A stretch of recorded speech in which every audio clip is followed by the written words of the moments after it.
आकाशवाणी है। कोरोना जागरूकता सीरीज के 350वें अंक में प्रस्तुत है कोरोना वायरस संक्रमण की वर्तमान स्थिति पर विशेष चर्चा। इसे प्रस्तुत कर रहे हैं आकाशवाणी संवाददाता सिद्धार्थ सिंह। इस कार्यक्रम में आमंत्रित स्वास्थ्य विशेषज्ञ हैं नेशनल कोविड-19 टास्क फोर्स के चेयरमैन डॉक्टर वीके पॉल। नमस्कार, आप सभी श्रोताओं का कोरोना जागरूकता श्रृंखला के आज की इस स्पेशल एपिसोड में मैं सिद्धार्थ सिंह हार्दिक स्वागत और अभिनंदन करता हूं।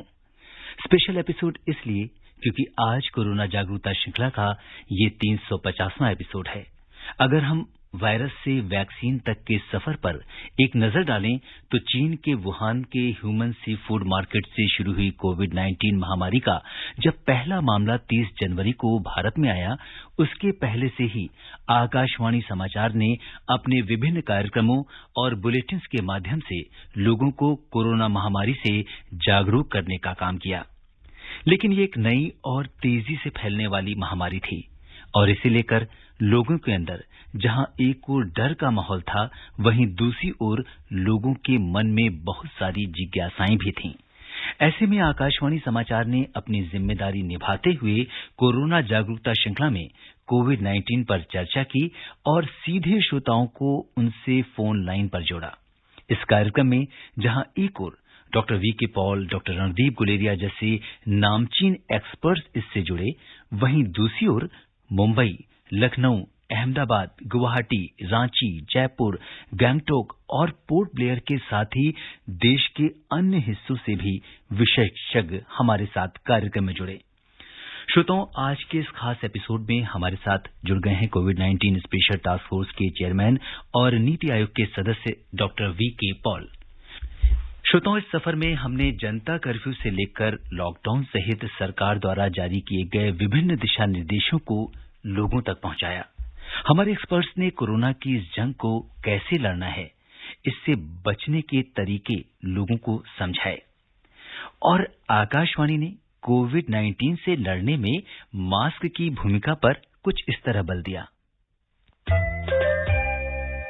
चलो मिलकर एक शुरुआत करें, चलो एक फैसला आज करें, मास्क नहीं तो टोकेंगे, कोरोना को रोकेंगे, चलो एक इरादा करते हैं, चलो कुछ वादा करते हैं, मास्क नहीं तो टोकेंगे, कोरोना को रोकेंगे। श्रोताओं, कोरोना का असर सिर्फ शरीर पर ही नहीं बल्कि मन स्थिति पर भी पड़ा है, जिसे ध्यान में रखते हुए हमने अपने कार्यक्रम में मनोरोग विशेषज्ञों को बुलाया, जिन्होंने श्रोताओं को तन के साथ मन को भी मजबूत रखने की टिप्स बताई। हमारे साथ इस कार्यक्रम में अखिल भारतीय आयुर्विज्ञान संस्थान एम्स नई दिल्ली के डिपार्टमेंट ऑफ साइकियाट्री में प्रोफेसर डॉक्टर नंद कुमार ने क्या कुछ कहा, आइए सुनते हैं। मैं ऑल इंडिया रेडियो को बधाई देना चाहता हूं कि 350वें सीरीज में जो कोरोना एपिसोड से इन्होंने शुरुआत किया था। इस सफर में एक सवाल जिसे सबसे ज्यादा लोगों ने पूछा वो था, हम अपनी इम्यूनिटी कैसे बढ़ा सकते हैं। इस सफर की एक खास बात और रही, इस दौरान आयुर्वेदिक नुस्खों को लेकर भी लोगों में बहुत जिज्ञासाएं रहीं, चाहे वो काढ़े को लेकर रही हो या फिर हल्दी वाला दूध। हमारे विशेषज्ञों ने सभी सवालों का बखूबी जवाब दिया। आइए सुनते हैं अखिल भारतीय आयुर्वेद संस्थान नई दिल्ली की निदेशक डॉक्टर तनुजा नेसी ने क्या कहा। ऑल इंडिया रेडियो की पूरी टीम को बहुत बहुत बधाई देती हूँ, क्योंकि उन्होंने ये कोविड के दरमियान जो एक अतुलनीय कार्य किया है अवेयरनेस का, क्योंकि आज 350वां एपिसोड है और वो 350 एपिसोड में उन्होंने एक जन जागृति करने का बहुत अच्छा काम किया है। इसीलिए हम उनको बहुत बहुत बधाई देते हैं। और कोविड के प्रतिबंधात्मक और कोविड के पहले, कोविड के साथ और कोविड के बाद भी एक आयुर्वेद का जो हमारी इम्यूनिटी को मजबूत करने का जो तरीका है और मिनिस्ट्री ऑफ आयुष के अंतर्गत जो जितने भी गाइडलाइंस से जारी किए, तो उनको लोगों तक पहुंचाने के लिए हमारा ये संदेश पहुंचाना, एक संवाद साधना, एक बहुत अभूतपूर्व कार्य ऑल इंडिया रेडियो के माध्यम से हम कर पाए। जी, इस बीच डॉक्टर वीके पॉल हमारे साथ कार्यक्रम में जुड़ गए हैं। डॉक्टर पॉल, आपका 350वें एपिसोड में हम हार्दिक स्वागत और अभिनंदन करते हैं। वेलकम, धन्यवाद जी। और डॉक्टर पॉल, हम पूरी जर्नी को याद कर रहे थे और ये हमने जाना कि किस किस तरीके से, किस किस दौर से हम गुजरे। और अभी कुछ दिनों पहले विश्व महिला दिवस पर कोरोना जागरूकता श्रृंखला की सप्ताह भर चली स्पेशल वीमेन सीरीज में हमने वुमेन हेल्थ एक्सपर्ट से न सिर्फ बतौर महिला कोरोना योद्धा अपने सफर को याद किया, बल्कि महिलाओं द्वारा पूछे सवालों का भी जवाब दिया। सफदरजंग अस्पताल में मेडिसिन विभाग की associate professor doctor Rupali Malik ने वीमेंस डे स्पेशल एपिसोड में हमसे साझा किया और बताया कि किस तरह वो अपने छोटे से बच्चे को छोड़कर वुहान में फंसे भारतीय स्टूडेंट्स को लेने गईं। आज 350वें एपिसोड पर डॉक्टर रूपाली मलिक ने क्या कहा, आइए सुनते हैं। मैं ऑल इंडिया रेडियो व उसके सभी श्रोताओं को बहुत बहुत बधाई देना चाहती हूँ और ये कहना चाहती हूँ कि पिछले लगभग 1 साल से ऑल इंडिया रेडियो इस प्रोग्राम के माध्यम से देश के अंतरिम से अंतरिम विभाग में भी एक बहुत ही रिलायबल इंफॉर्मेशन पहुंचा रहे हैं। तो कोरोना के अगेंस्ट जो ये लड़ाई है सरकार की, हमारे देश की, इसमें ये बहुत बड़ी भागीदारी निभा रहे हैं और ये बहुत बड़ी बात है कि आप जो इंटीरियर में भी जो पॉपुलेशन है उस तक इंफॉर्मेशन पहुंचा रहे हैं। आप एक्सपर्ट्स के द्वारा सीधा आप उनको कम्युनिकेट करा पा रहे हैं। तो इसके लिए मैं आपकी बहुत ही सराहना करती हूँ और बहुत बहुत धन्यवाद देती हूँ कि आपने अपना योगदान दिया इस लड़ाई में। डॉक्टर पॉल, आप कोविड की इस जंग में कोरोना वॉरियर्स की भूमिका किस तरह से देखते हैं? कोरोना वॉरियर्स ने हमारे देश को बचाया है कोरोना से, अपनी जिंदगी को भी रिस्क देकर, और मुश्किल माहौल का, मुश्किल सर्कमस्टांसेस का सामना किया।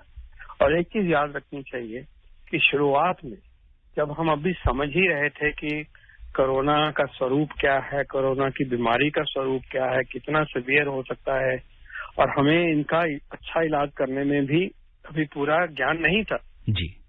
उस समय हमारे कोरोना वॉरियर्स ने, हेल्थ केयर वर्कर्स ने आगे बढ़कर अपनी योगदान दिया और जिंदगियां बचाई अपने आप को रिस्क करके। तो उनको तो हम सलाम करते हैं, हमारा देश उनको सलाम करता है, समाज सलाम करता है, और ये हमेशा ही एक स्वर्णिम अक्षरों में उनका नाम लिखा जाएगा। इसी प्रकार जो हमारे फ्रंटलाइन वर्कर्स हैं जिन्होंने खड़े होकर कंटेनमेंट जोन्स के अंदर हाउस टू हाउस सर्वे करवाया, बफर जोन्स को क्रिएट करवाया, उसके अंदर गए, टेस्टिंग करी, हमारे जहां जहां इस तरह का एनफोर्स करने की जरूरत आई, चाहे वो मास्क पहनने की एनफोर्समेंट की बात है, सप्लाई को इंश्योर करने की बात है, या सुचारू रूप से जो कामगार विस्थापित हुए एक जगह से दूसरी जगह जा रहे, उनको उस माहौल में जब कोरोना फैल रहा था जो करा है, इस काम का कोई मुकाबला नहीं है, इस पुण्य का कोई मुकाबला नहीं है। मैं इनको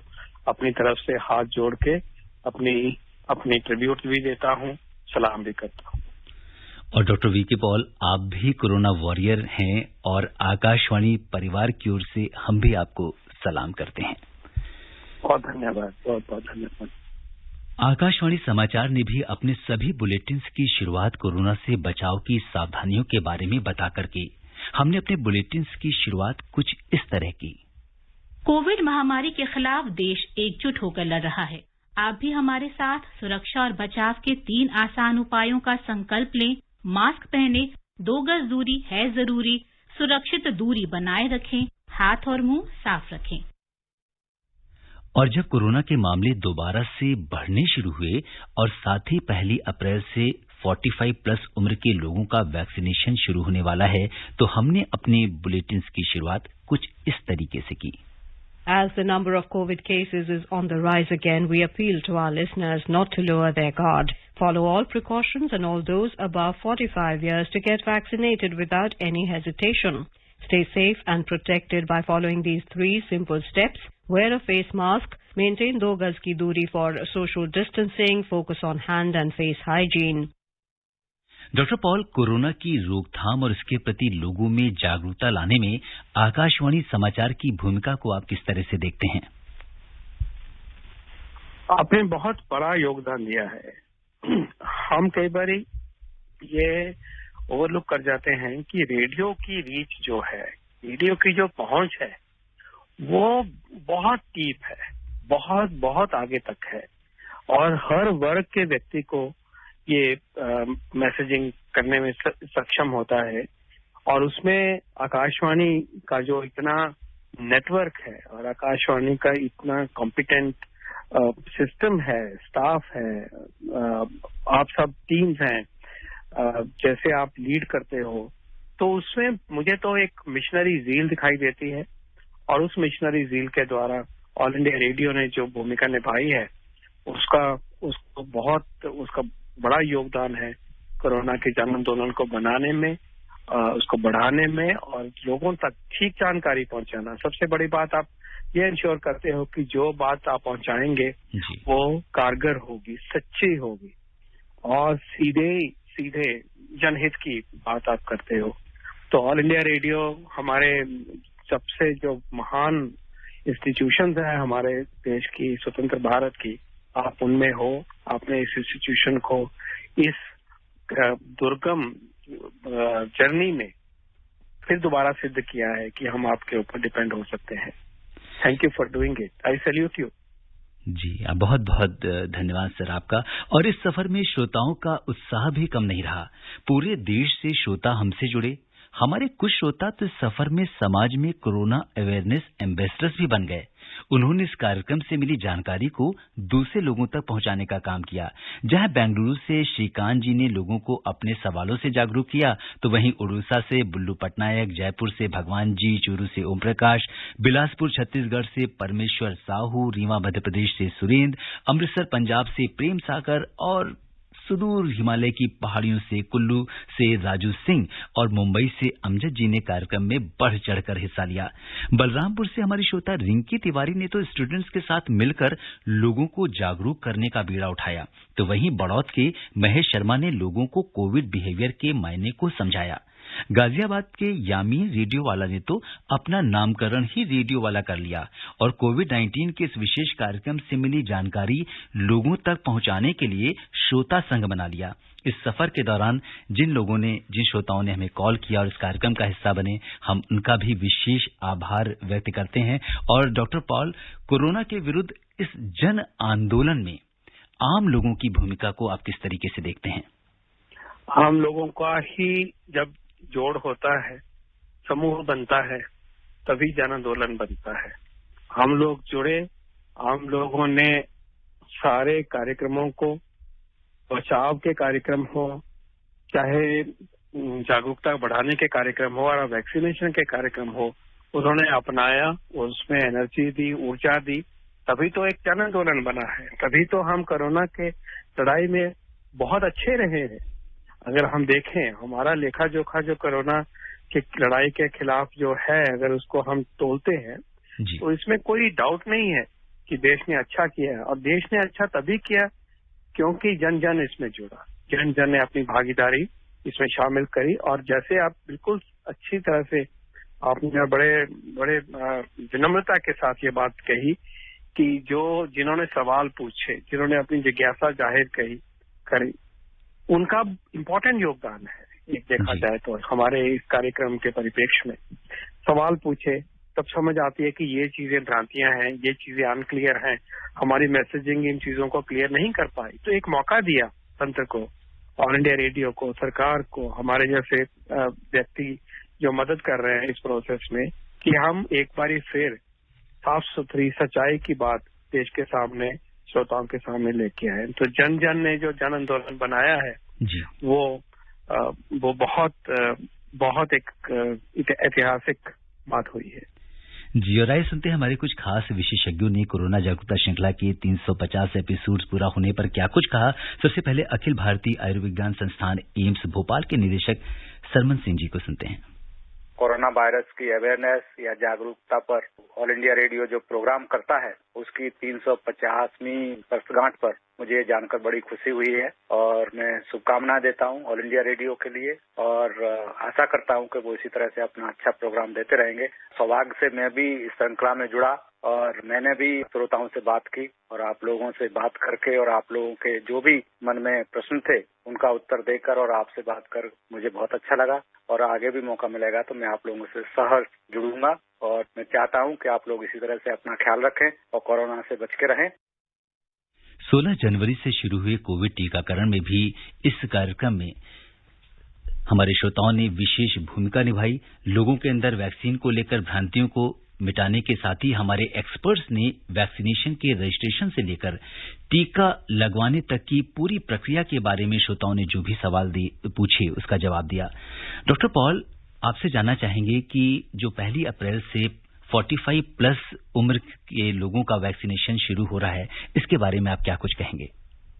मैं कहूंगा कि टीकाकरण का ये जो चरण शुरू होगा, ये एक तरह से सबसे महत्वाकांक्षी भी है, सबसे तेज गति वाला भी होगा और सबसे मदद जो करेगा हम कोरोना के युद्ध के खिलाफ, ये वो वाला चरण होगा।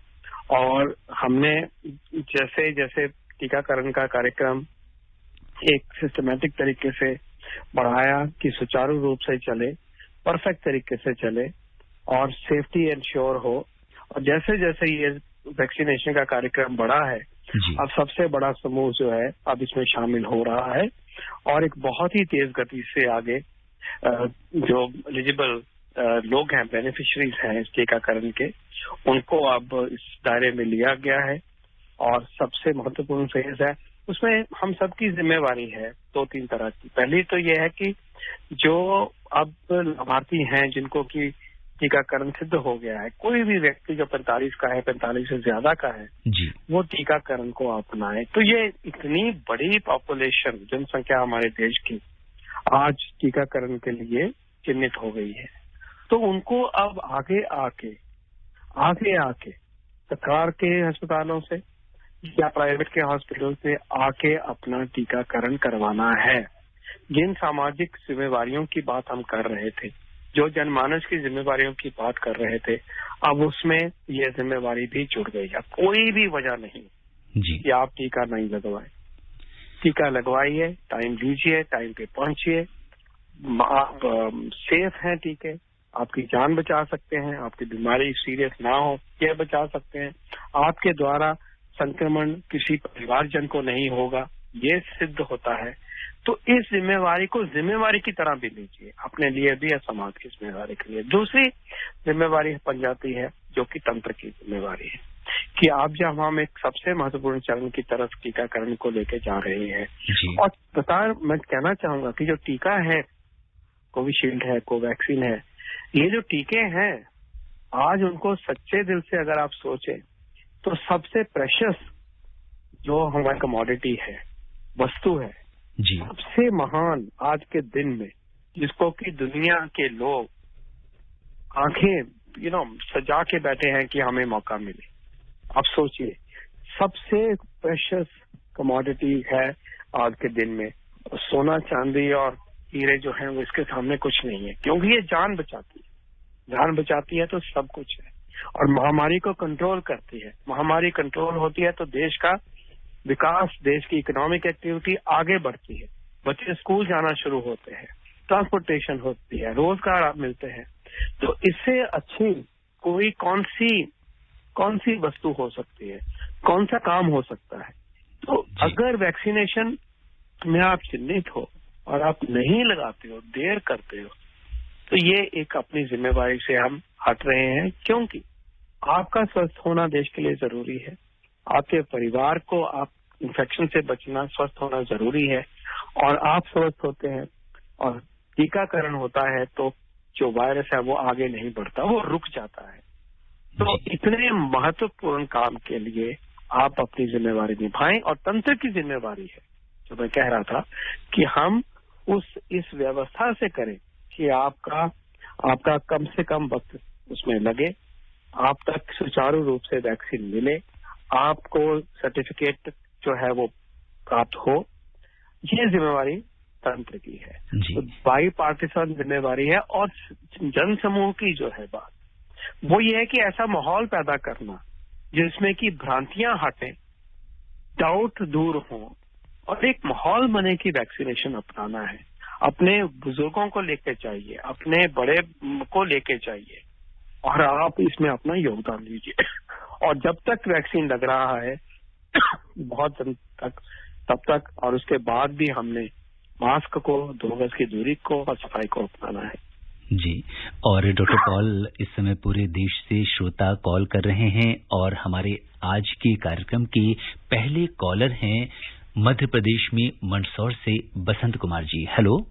हाँ सर जी, नमस्कार। जी, मैं नमस्कार। सगोड़िया स्कूल घाटी, जिला मंदसौर, मध्य प्रदेश से मैं बसंतीलाल सूर्यवंशी बोल रहा हूँ। पहले डॉक्टर साहब और सर, आपको होली की ढेर सारी शुभकामनाएं। मेरे 2 प्रश्न है, जैसे डॉक्टर साहब की, जैसे कि वैक्सीन लग रही तो भी कोरोना वायरस बढ़ता जा रहा है, क्या मार्च अप्रैल में गर्मी बढ़ेगी तो कोरोना खत्म होगा क्या सर? जी डॉक्टर देखो, ये कहना मुश्किल है कि कोरोना मौसम के साथ ताल्लुकात है। हम जितना जानते हैं कोरोना के बारे में, वो सिद्ध नहीं करता है कि मौसम और टेम्परेचर और ह्यूमिडिटी से कोई बहुत डेफिनेट रिलेशनशिप है, ये आप मान के चलो। हेलो। जी जी जी। हाँ, और हम ये जरूर जानते हैं कि कोरोना तब जरूर बढ़ता है जब हम अपनी लापरवाहियां करते हैं, हम मास्क नहीं पहनते, हम भीड़ बनाते हैं, भीड़ में जाते हैं और पार्टियां करते हैं, त्योहारों में बहुत समूह बनाते हैं, फैमिली से बाहर जाते हैं, तब पक्की बात जरूर बढ़ता है। मैं ये कहना चाहूंगा हाथ जोड़ के कि इन चीजों से बचो। और ये कहना ये शायद अभी पीक ना आए, लेकिन शंका रहती हुआ तो बहुत सारी चीजें बारे में नहीं जानते। एक बात है कि हमारे 65, 70, 75% लोग जगह जगह अभी भी वायरस की चपेट में आ सकते हैं। जिनको वैक्सीन लग गया वो तो बचेंगे, थोड़े हैं ना अभी तो हम कह रहे हैं कि बहुत लोग आप वैक्सीन लगाइए। और इसलिए याद रहे कि अभी भी हमारा लड़ाई कोरोना के खिलाफ है। वायरस अभी आसपास ही है हमारे, हमें बचना है, उसको भगाना है, ये ना हो कि वो हमें भगाए। जी। और अब हम स्टेट ऑफ कलर राजस्थान में जयपुर का रुख करते हैं, जहां से भगवान मूलचंदानी जी कार्यक्रम में जुड़ गए हैं। जी भगवान जी, नमस्कार। हाँ नमस्कार जी। जी स्वागत है आपका। मैं जानना चाहता हूँ कि ये जो इसका कोरोना का जो वायरस है, ये हमारे शरीर में कितना टाइम तक टिका रहता है, और इसने बहुत सारे साइड इफेक्ट दिए हैं मेरे को। कोरोना का वायरस जो है एक बार आ जाए आपकी बॉडी में तो कितनी देर तक चलता है, ये कह रहे हैं ना? जी जी डॉक्टर पॉल। हाँ, ऐसा है कि कोरोना का वायरस जब आता है तो 4-5 दिन तक ये अंदर पनपता है, पहले 4-5 दिन तक। उसके बाद ये अपनी बीमारी दिखाता है। अगर आप में धर कर गया तो फिर ये बीमारी दिखाएगा, और बीमारी 7 से लेकर 10-12 दिन तक चल सकती है। तो आमतौर पे हम ये कह सकते हैं कि कोरोना का वायरस लगभग 2 हफ्ते तक बॉडी में रह सकता है, और शुरू में पता भी नहीं चलता कि कोरोना आ गया है, क्योंकि कोई सिम्टम नहीं होते, कोई भी पता ही नहीं चलता, ना बुखार है ना खांसी है, कुछ नहीं है। वो आते आते 4-5 दिन लग जाते हैं, और फिर बीमारी को चलते 7-8 दिन, 11 दिन, 12 दिन लग जाते हैं। तो आप ये लेकर चलिए कि 2 हफ्ते तक ये वायरस अंदर रहता है। जी। और अब हम रुक करते हैं महाराष्ट्र में वर्धा का, जहां से लीलाधर जी कार्यक्रम में जुड़ गए हैं अपने सवाल के साथ। लीलाधर जी नमस्कार। नमस्कार सर जी, स्वागत है आपका कार्यक्रम में। पहले तो 350वें कार्यक्रम का जो एपिसोड आपने किया उसके लिए मन से धन्यवाद दे रहा हूँ। जी, आपका भी बहुत बहुत धन्यवाद। और मेरा सवाल ये है सर कि हमारे महाराष्ट्र में खास करके नागपुर शहर के अंदर में या वर्धा यवतमाल हमारा जो एरिया है, वहाँ पे आजकल कोरोना के केसेस सर बढ़े हैं, फिर भी लोगों में जन जागरूकता उतनी नहीं बढ़ी है, फिर भी लोग मास्क नहीं लगाते सर। तो ये प्रोग्राम के माध्यम से आप उन लोगों को क्या कहोगे, उनको कुछ मार्गदर्शन कीजिए सर। जी डॉक्टर पॉल। मैं उनको ही नहीं, सारे देश में जो भी आज इस कार्यक्रम को सुन रहे हैं, उनको मैं हाथ जोड़ के विनती करूंगा कि हम सबको मास्क लगाना है। हम यवतमाल में हैं या कुल्लू में है या बलिया में है या गुवाहाटी में, कहीं भी हो देश भर में, हमें मास्क लगाना है।